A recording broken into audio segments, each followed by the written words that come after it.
Guys, Aaron told me about a TikTok trend. You ready? Oh gosh. Oh, yes. boy. All right, here's what you gotta do.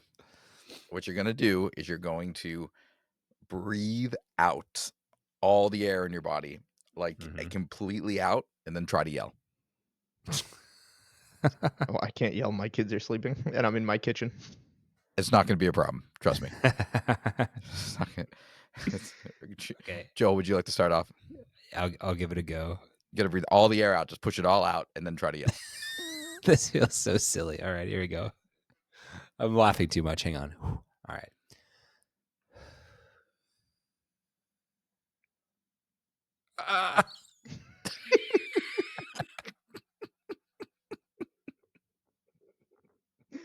Not waking up any babies. No, for sure. You guys have to try. Go on, Okay. try it out. He's gonna do it. You can't say it while I'm breathing out. Oh, sorry. Go.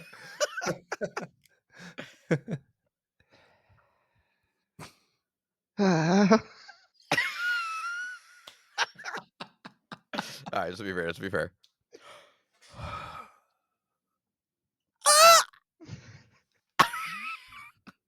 Why were they all so different, but all so good? That was ridiculous. Collins was the best. Let's record the show.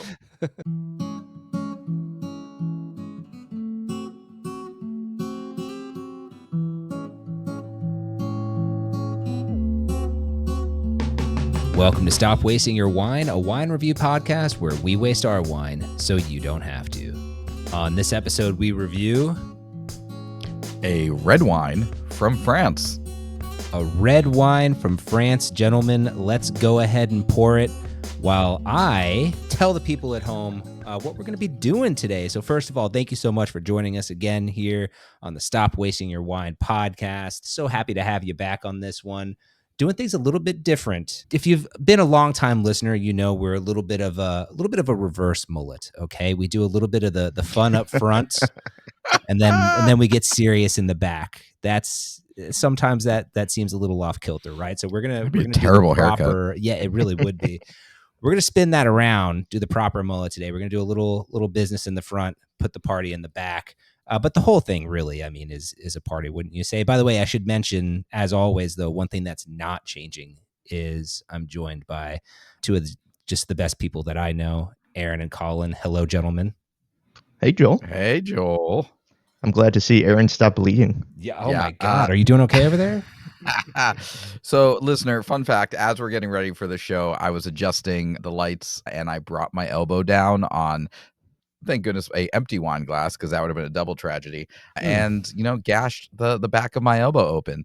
So I'm doing okay now. I am bandaged up, but if I slide slowly out of my chair halfway through this episode, call your wife. Yeah, We might have to stop the we have show. a plan in place, but yeah, that sucked. Yeah. Not I'm fun. glad you're okay. Yeah, but let's you go know ahead what? and thin our blood out. Further, absolutely. You know what? The show must go on. Okay, That's rain or right. shine. That's how we do it here, For the folks. pod.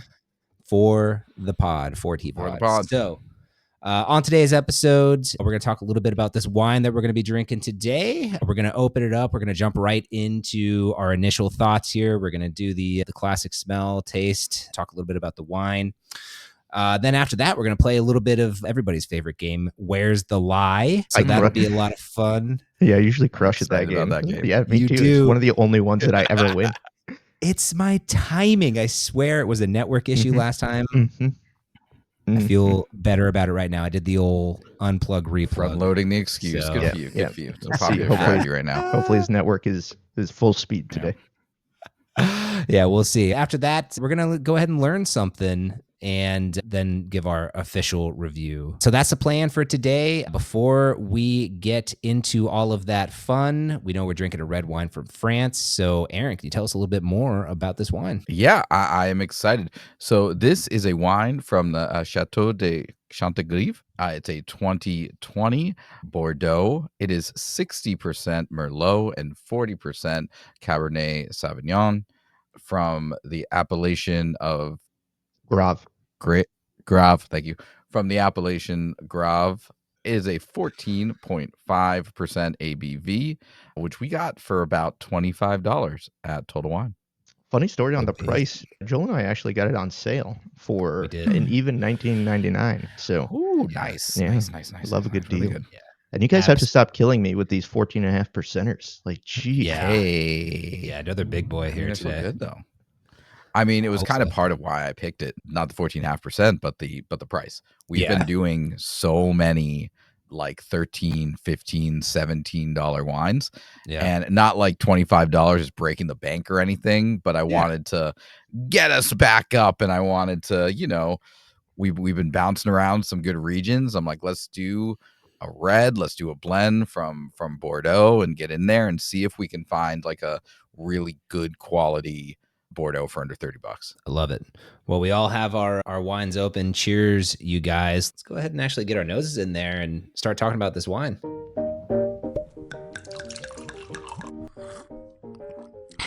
Tastes like wine.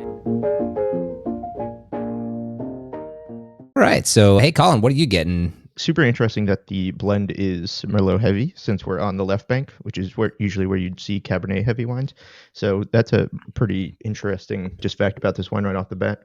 What is it? It's 60% Merlot, 40% Cabernet Sauvignon. Yeah. Which isn't like too crazy because, you know, Merlot and Cabernet are almost equals over there. But usually you think left bank, you think Cabernet. So I'm getting a good mix of black fruits and red fruits, which is because of the blend. You get some of that strawberry right up front. Mm-hmm. I think you get some plum, but it's more red plum than it is Yes. like dark plum. Mm-hmm. And then I don't know, you guys want to jump in here while I see what else I get in here? Yeah, Aaron, you got anything else? Maybe just like a little bit more of those spices that Colin's talked about in the past. I think when I'm equating to when he says spice, like that's popping out in my head. I still haven't found said spices in real life to compare them to, but when Colin says spice, I get this kind of vibe. So that's what's going on. For sure. Yeah, no, I think you guys have called it all out, especially like you, Colin, you called out the plum and the strawberry. Those were the two big players that I was able to pick out. Also, I will just say too, that one didn't break. yeah, thank goodness. You need to just put everything down. What? Yeah, get this guy. Can we get this man a plastic straw? cup? Yeah. Get one crazy straw to Aaron's room, please. I don't know what's wrong. I don't usually have this problem. Do we have a producer, an associate, an AP or something that can run in with a? I'm just looking around right now, and everything seems dangerous. I'm concerned. Yeah, right now I think like you're right. I'm in danger. Just the only other thing that I was going to call out on this one here too, and maybe it's what you were talking about too, Aaron, the spices and a little bit of that oaky influence in there, but definitely smells like a 14.5%er. Like there's going to be a little alcohol in here. For sure. And are you guys getting a little funk? It just a little bit, but it's not. I can't say with any honesty that I can smell funk yet. No, okay, that's fair. It's definitely not overwhelming, and it's more like everything else hits you, and then you get a little funk note on the back end. It's very, very light, but it's almost like an earthy funk. It's not like last week's funk, you know, which was more funky. This is more almost earthy funky than it is. Say the word funk again. Funk. Thank you. I'm having trouble seeing past the strawberry, to be completely honest with you. It's a ton of strawberry for sure. It's to the face. Other stuff going on, but like that's so much in the way that I can't get to what maybe you're calling out. Yeah, that's fair. All right, let's give this thing a taste. See what we get. Do it. Interesting. Okay, let's flip it. Aaron, you go first. Yeah, I think a lot of the same flavors you guys named right off the bat, especially like the red fruit strawberry. I'm getting that. I would say it's a little thinner than I thought on the back end. I thought it was going to be. Agree. I really like, you know, the tannins though. It's medium plus on the tannins. Like good feel in that sense. Definitely a little thinner than I was expecting. I agree with that. Yep. Colin? Yeah, I would agree with the thinness. And I think this is pretty simple on the palate. I think you get the fruit that we called out, but there's not too much complexity. There's a little bit of spice, those baking spices, a little bit of that oak influence, but it's really just kind of like strawberry and a little bit of plum. You know, there's not too much depth beyond that. I'm actually a little relieved, though, to be honest with you, because I thought it was going to be very fruity when we were smelling it, and particularly that strawberry, but it's really not. From a flavor perspective, a little more balanced than I was expecting, but like you guys are saying, not a lot of layers there. But what's No. there? I mean, it's not bad. I'm excited about our new format for this episode because I am excited to come back to this one Agreed. after it's opened up a little bit more and see if it, see what's going on. I also got my handy dandy dragon aerator that I'm going to toss on this bad boy and see if that Nice. helps out a lot. Fantastic. You know why I'm excited about this new format too? It's because we can be Why? drinking this wine while we learn a little something new. This is the only thing you will learn.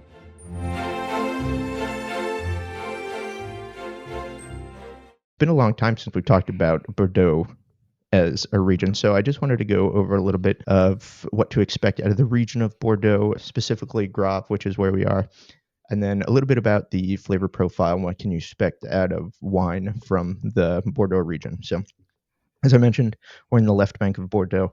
Again, usually Cabernet Sauvignon heavy. They grow red and white here in Grave. We're going to talk a little bit about Grave. The red grapes are your typical Bordeaux blend. You have Cabernet Sauvignon, Merlot, Malbec, Petit Verdot, and Cab Franc. And the white grapes are Semillon, Sauvignon Blanc, and Muscadel. And they actually make not only your reds, your whites, but they also make sweet wine here in Grave. There's a very famous dessert wine, Sauternes, which is actually a commune in Grave.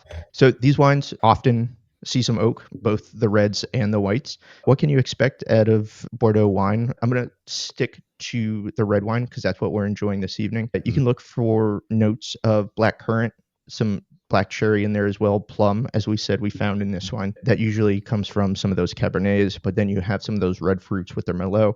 You can look out for raspberry, some of that red cherry.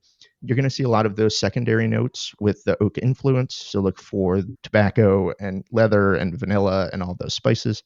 And then you can also oftentimes find some herbal qualities in some of these wines, especially from some of the cooler regions. Sometimes you find a little bit of green bell pepper. So that's kind of what to look out for as we're tasting this one. Maybe as this wine evolves, we might be able to pick out a couple more of those flavors. So something to think about as we taste it going forward. And then just structurally, what you can expect out of these wines, they're usually pretty big wines. So you're usually looking at medium plus to full bodied, medium plus to high acidity, medium plus to high tannin. It's usually pretty high across the board. Of course, there is going to be some differences depending upon producer and what part of the region you're in. But for the most part, they're going to be rather big, bold, intense wines. And then, of course, these are great aging wines because of that big, bold structure.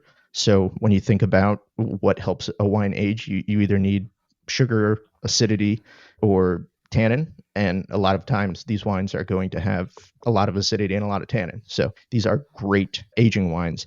And a lot of them are made to actually be aged. This one, probably not as much, but some of the more expensive wines from the bigger, more famous chateau, definitely meant to be aged. So that's what to look out for in the left bank of Bordeaux. And it'll be interesting to see how this wine kind of compares to some of those typical flavors. Thanks, Colin. I'm really glad you said black currant because I still don't know what that is or what that tastes like. Right. No, neither do I. I've never tried it. Was it Anthony who was like, no one knows what that is? Or was that Yeah. Jay? Yeah. It's like I think no it was one- Anthony. Yeah. If they tell you they know what that tastes like, they're lying. You know, it was funny though, is as I was drinking that, you said black cherry, and it was like boom in my head. Like, yes, that's definitely, it was peeking out as it was on my mind. So I like that we are actually enjoying this wine, analyzing the wine while we're learning about it too, which is really cool. No, that's great. Thanks, Colin. I have a side question here. This is a genuine question that I have. So with aging wine, you talked about how these are really good wines to age. I mean, how do people go about doing this? Do you get a couple and you enjoy one that day so you have something to compare to, and then you, I don't know, take really good notes and come back to it 6 months later? Like, how do people go about that? Yeah, I mean, that's a good question. I would imagine, I don't think there's one correct answer there. I think depending upon your budget and what wine you're buying, that could absolutely change. Some wines, I would imagine some people don't open for at least 10 years, some of the more expensive wines. But I think that all comes down to preference, really. I mean, that's an awesome way of doing it, trying it young and then seeing how it changes as it ages. But it's all preference and what you're into. I mean, I think too the expensive aspect to it. Like, sure, I'm not going to age like a cheap bottle of wine, but like this bottle is so affordable. Like, it would be interesting to grab like a couple of these and stick one in a wine fridge or a cool pantry and just let it go for a while and just see what happens. I was talking to, I guess, like two kind of interesting side stories. My friend Holly was really heavily involved in California hospitality, and she was telling me like it is just kind of a thing in the Napa Valley that when your kid is born, when someone gets married, whenever there is a date that is important, people grab their favorite wines from that year with the intention of gifting them years down the line. Like, here's the wine I snagged from the year you were born. Here's the, wine that, I say, and it's a cool concept. So I don't think it necessarily has to be like a $200 bottle that you cross your fingers on. And to that point, it reminds me of the Judgment of Paris. One of the things that the French bitched about, lack of a better term, was that they blamed their early loss on the American wines being cheaper and meant to be drank younger. And they argued that their wines were of higher quality and were meant to be aged. And therefore, that's why they lost. And so when they redid the Judgment of Paris on the 30-year anniversary, all of those quote unquote cheap young American wines actually moved up in the ranks, and the French lost by a larger margin because all of those cheap young American wines aged really, really well over 30 years. Wow. Yeah, if you listen to a lot of Napa, specifically winemakers, talk about their Cabernets, they're making them too aged. They don't want you to drink them young. They make them specifically with big, bold tannins. The structure is probably really too intense as a young wine.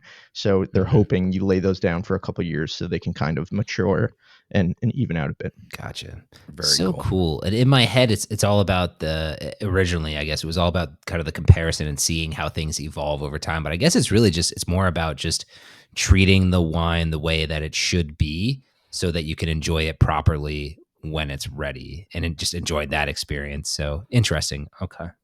For sure. Thank you, Great side question. Colin. Yeah, thank you, guys. Yeah, no, that's great. Awesome. Okay. Well, thanks for teaching us a little something there. You guys want to play a little Where's the Lie? Yeah, let me All unteach you some shit. Let's go. Love it. All right, friends. So for folks who are new listeners, welcome aboard. This game is called Where's the Lie, where generally I find an interesting snippet about whatever wine we're drinking on the interwebs, and I change some of the information to be a blatant lie. This is not a sneaky game where you have to know the difference between what varietal there is. These things are pretty obvious. This is a question of who's listening closely to what I'm reading and is the first person to say, stop, that's a lie. So for today, Am I at a disadvantage that I am multitasking on like 7 things over here right now? Like this. what are you multitasking? You guys This are is like 1/5 of my brain right now. Wow. what is going on over there? Are you texting on the side? What's happening? Texting. I'm watching Dexter on Netflix. You know what? I hope you lose. I hope Yeah, you that lose. working it on kind of hurts, Joel. I mean, chicken yeah, cordon seriously. bleu recipe. Imagine the that I message just you're came sending to our across. listener right now. Your I'm listener's not getting your A game. joking. You know, Yeah, I'm okay. all in. Let's go. All right, so this is from the Château de Chantegrive website. Stop. And it's their little. I'm really happy about that one.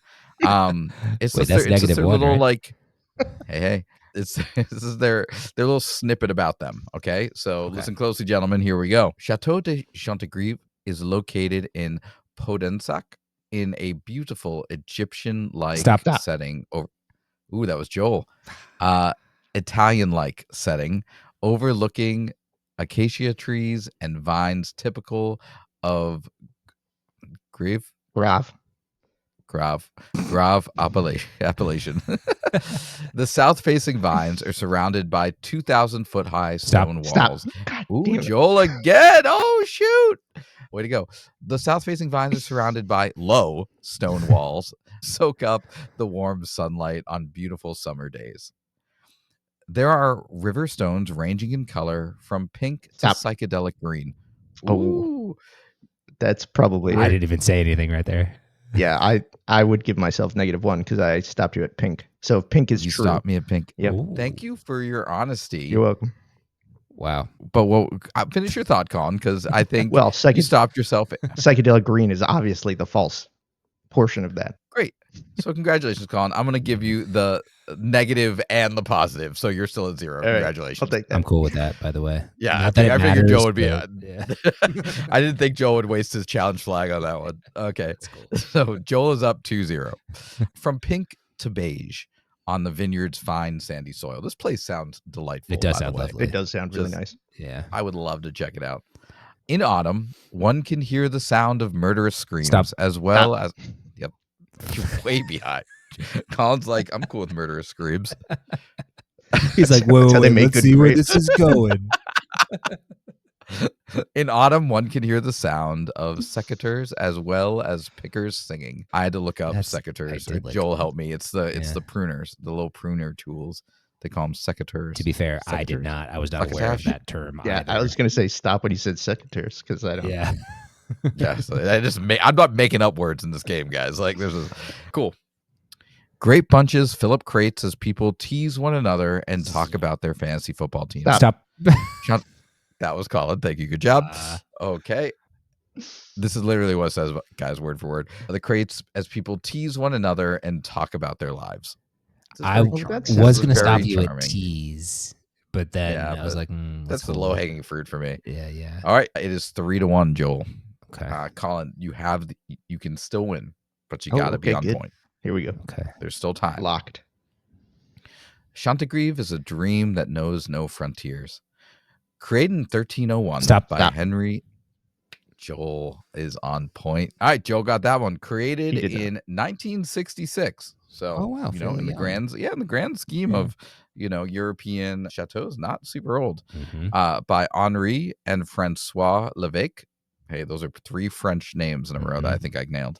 It's my grandfather's I didn't name. say not I Henri. didn't say Henry. Yeah. Henri and Francois Levesque, Mhm. thanks to the sale of their precious stamp collection. Stop. Chantegrive. I was tied. You can give it to Joel. I don't care. No, Joel was first, and he's wrong. That is true. Oh, what a loser. Whoa. That's cool. They This time, sold- Colin's like, oh, okay, yeah, he's totally. This is fair. No, I love when I come across a fact that is so weird that you're gonna call it out. Yeah. Yeah, these dudes sold their stamp collection and bought a chateau that, by the way, is a freaking castle. Wow. That's awesome. I think I have Amazing. a stamp collection somewhere here. I have an old Hot Wheels collection. You think that's worth anything? All right, that drops Joel down to 3. It is I think I'm at 2 now. 3 to. No, 3 you to were 1 at now. 4. Oh, I was? Your force Okay. was 3-1. So All right, I'll take it. very strikeable. Chantegrive continues to please customers around the world. Their wine is expertly blended, elegant, and sexy. Stop. It is much. No shot that he's sexy. No chance they use sexy, although I sold it really well. Refined. Refined means the same as sexy, just in a nicer way. I don't know. 3 to I was gonna 2. let that rock because Thr- yeah, go ahead. 3 to 2. Striking distance. Mm-hmm. Careful, but don't jump on everything. Gotta be. You don't want to lose a point right now. Careful. Don't get nervous. Got it. It is much appreciated for its reliable quality. In conjunction with the cellar master, consulting enologist Hubert D. Ward, owner of Château Angelus, ensures that Chantegrive is excellent every other year. Stop. It is excellent in all vintages. Every year. Yeah. Every year. That is a tie game. Way to go, Woo. Colin. I brought That it is back, a baby. moral victory, sir. You Brought it back. clawed your That's way good. up from the pit of That's right. despair. That's I good. did. Well done. This I'm gonna game rules. say this game does rule. You, Aaron, are getting better at making the little hidden things really, I don't know, just not as obvious. They're like a little bit more intertwined. So hats off to you, sir. I like that. Thank you. I'm trying to strike a balance between you don't need to know anything to get it right. You just need to listen closely. And it's not so freaking obvious that it's like dumb. Yeah. Cool. So just to recap, just so people are walking away with some actual knowledge, this Yes. is like a really cool chateau. It's almost 60 years old. Really cool story with these guys. I'm assuming brothers bought this, with a stamp collection. Just very, very cool. Yeah. That is That really is cool. cool. That is an awesome fact. I love that.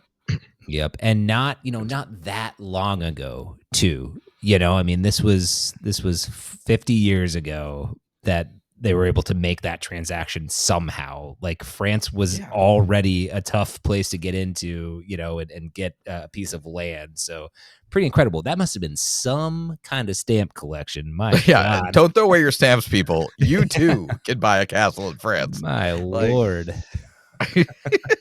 Amazing. I didn't even think stamps were that old. Like, what are we talking about here, people? Jeez Louise, I guess. It's Man. old French stamps. Yeah. Awesome. Thank you, Aaron. That was a ton of fun. So, hey, listen, we got really just the big review left, the official review. Before we jump into that, we've been enjoying this wine as we played a couple of games, learned a little bit. Anything new? Any new observations anybody wants to share? Yeah, I feel like I'm getting a little bit of coffee on the very end. Ooh. Yeah. Oh, is that the I'm using air quotes if you're not watching, is that the funk that you were detecting earlier maybe? Do you know what? I wonder if that turned into that, because now that you mention it, I don't get as much funk.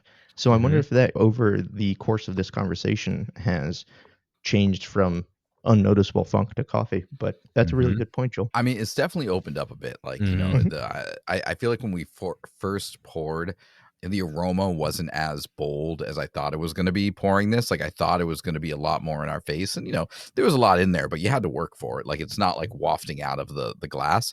And now it's a little bit bigger.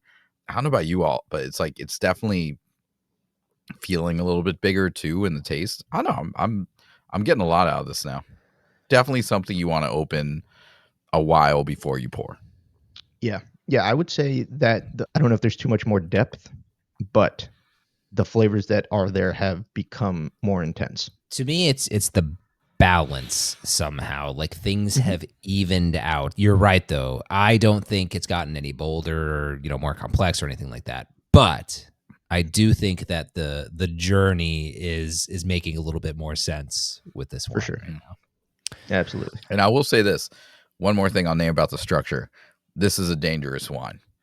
It definitely feels like a 14.5%, but it's not as like in your face 14.5% as some other big reds we've had. Agreed. The alcohol is pretty well balanced in.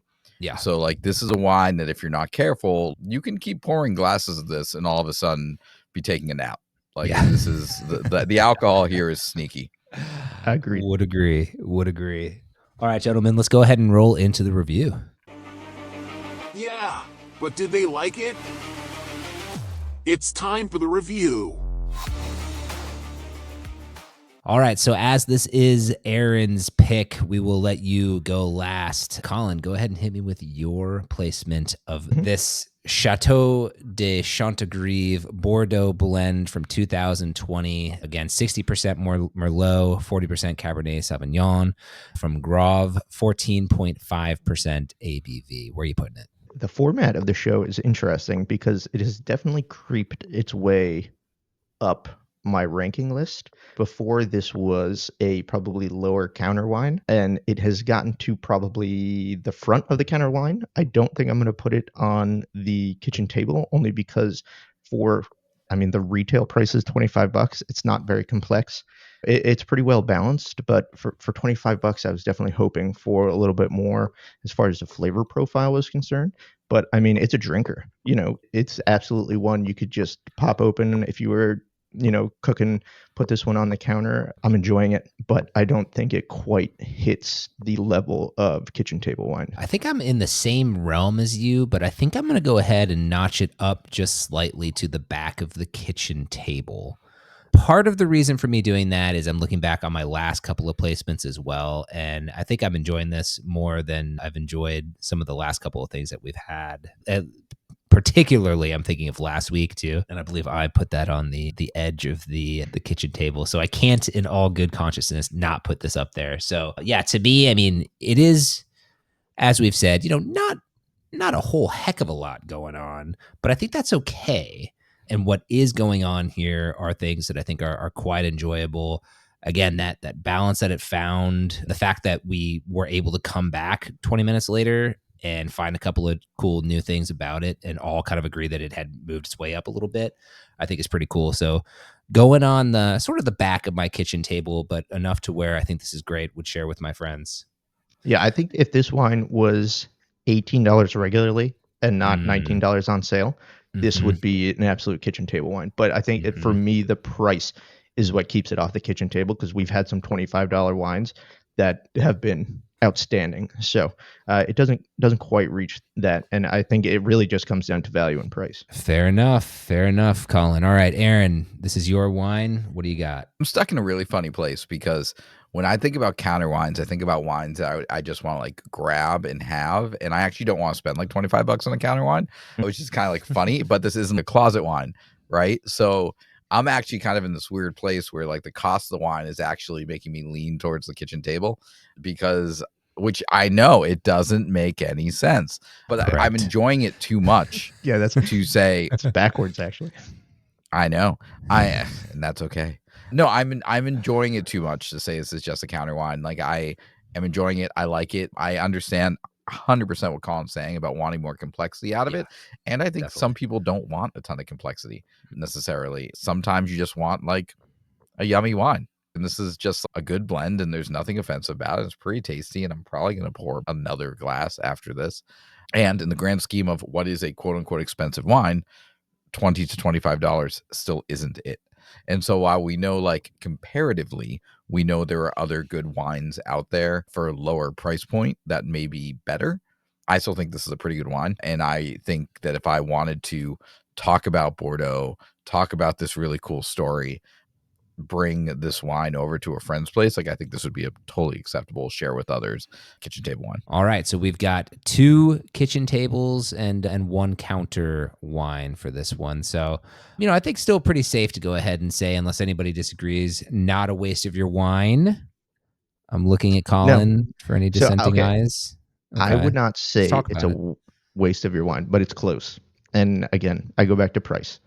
This I wish was $17, $18 and it would be fine. It would be 100% not a waste. But Mm-hmm.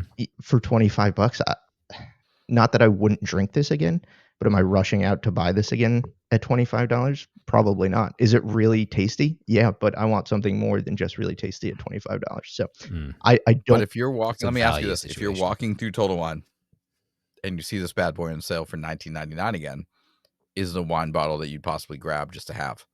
Sure. Yeah, at 19.99, that's fine. But I think, and sure, $6 doesn't seem like a lot, but I think you could It's a latte. find some more interesting wine, more complex wine for an extra $6. And again, I just wish this was a little bit cheaper regularly. So, not a waste. I'm not saying it's a waste, but I just want to call that out because I think that's an important thing to keep in mind if you're going to look into this one. Yeah, I think it's a fair Fair. point. We've been finding Yeah. some really solid sub $20 wines.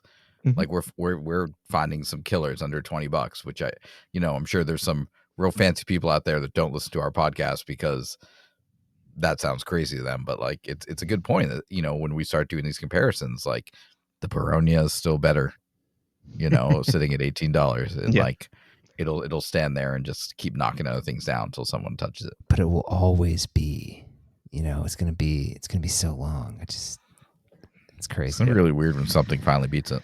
That is gonna be weird.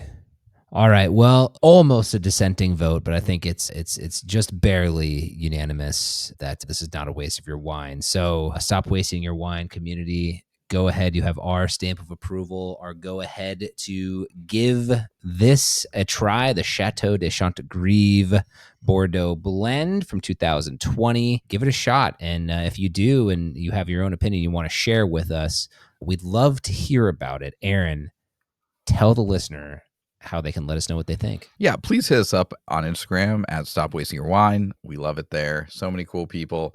Please comment on any of our posts, reach out, direct message me. Would love to get more people on the show. You can hit us up at Gmail, stopwastingwine@gmail.com. Shoot us an email. Check out our website, stopwastingwine.com, and hang out with Colin on Facebook.